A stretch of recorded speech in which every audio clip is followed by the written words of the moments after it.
what facts are relevant when the existence of any right or custom is in dispute. Ans.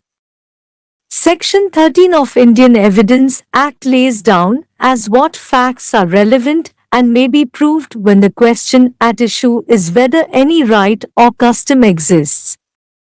Section 13 says, where the question is as to the existence of any right or custom, the following facts are relevant.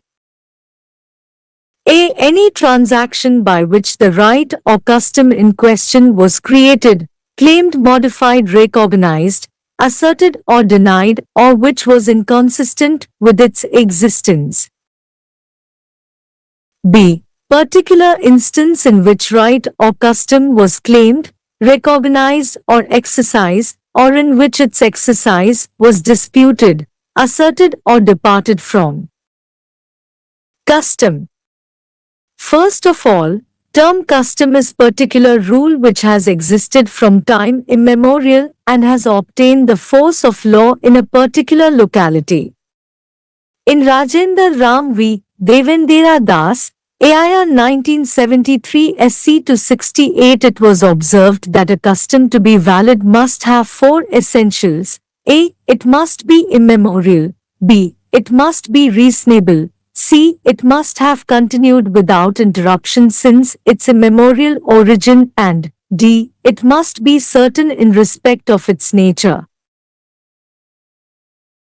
Right.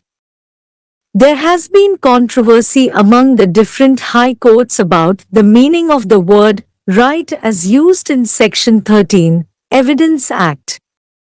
According to Calcutta High Court, the word right in Section 13 means only public and incorporeal rights, such as right to ferries, right to roads, right to fisheries, and so on. According to this view, the word right in Section 13 does not include private and corporeal right, i.e., ownership of material objects, such as ownership of a house or a chattel, and so on.